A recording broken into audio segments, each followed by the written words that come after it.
What's going on, everybody? This is James Grandmaster Facts Boyce, and you're here for another Facts Project review. Today, we're going to be covering Bitterroot, the Next Movement, Issue 3. Of course, created by David F. Walker, Sanford, Greene, and Chuck Brown. The coloring is done by Matt Herms, and the lettering is done by Hassan Otsmane-Elhaou. Now, if you remember correctly, what we talked about from issue 2 is that Joseph, Sandra's fiance, has now been contracted with the Inzondo Virus, something that we saw from the original series, to where suffering, pain, and grief allows some people to turn into vicious monsters themselves, almost in the same construct as the Greene, who have now been evolving as per what they look like in the past issues. But the way that Sandra, Cotton, Dr. Sylvester, that is now in this story, which is sort of unique, because in the original series, he was kind of a frenemy to the Sangerye family. And now that he's particularly in this, it's a little bit weary for a lot of members of the Sangerye family that he is actually involved. Meriah seems to be in the city. Of course, this is happening in Ketchakhun County in deep Mississippi. So this is totally not in the ways of progressiveness. And of course, this is full-blown Jim Crow South. There is nothing but segregation allowed in this town. And the way that it's basically befitting, because Meriah is dealing with the whole workings of the FBI, whether it's Agent Steele, Agent York, who she just so happens to be working with and doesn't even seem to be getting along with. Agent Steele does not even want to deal with Meriah one bit, but yet Agent York seems to be somebody that has a little bit of a kind heart and has a ways and a means of wanting to work with Meriah and Cotton and Enoch in the ways of trying to get all this stuff resolved. What they come to find out is pretty much that it's a little bit too deep down here.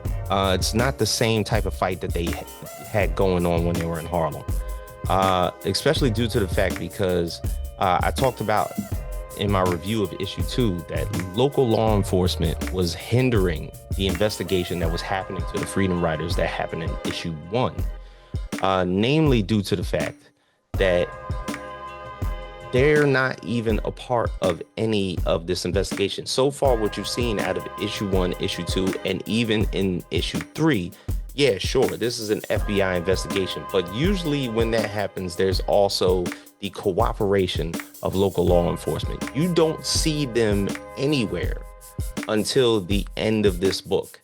And it's almost a full circle moment to what you kind of realized was what was going to happen when we talked about the fact that there was Freedom Riders coming from New York City, ending up in Mississippi, getting stopped by a bus. Nobody wanted to investigate when the entire bus got wrecked, total, violated, and how they were pretty much going to sweep it under the rug and nobody was going to say anything. And this is why Meriah and Cotton and everybody got placed there in the first place, because they knew that this was more so going to happen. Now we come to find out that it's not only the Sangeryes battling the Greene, battling people in their family being contracted with the Inzondo virus and becoming monsters themselves, but also there seems to be an underbelly to where the local law enforcement in this town has been hiding a lot of the occurrences that have been happening with the Greene. Now, the Greene, what you know is that the construct of hate amongst white folks turned them into monsters and they attack black people. And I believe that this local law enforcement has been allowing that to happen. And it comes to a cliffhanger at the end of this particular episode to where you see the means of a cover-up that is going to happen from issue 3 into issue 4. And the Sangerye family, who's been more so hiding the fact that they've been taking the people that have been contracted with the Greene, trying to basically remedy them, cure them a little bit to where they change back into humans themselves, but they've been tucking that away because it seems as though the evolution of a lot of these Genu that are happening in this state are more so the doing of the people in this town. And it may be alluding to something that we've seen earlier, to where there was this kind of Jefferson Davis type of deliberate character that was kind of a leader around here, maybe a person running for governor, and how this person was full on in the plight of segregation. Basically did not want to see the means of integration even happening in his town, community, or state. And the only way for that to continue is possibly the means of releasing the Genu on the entire South. But I am looking forward to seeing how this occurs in episode 4. Dr. Sylvester has a lot of explaining to do, because they did ask him in this particular issue, why has there been the case that he has not aged in the past 40 years? And he feels as though, because of the pain that he suffered, that he is suffering from a bout of immortality because he's turned his back on God.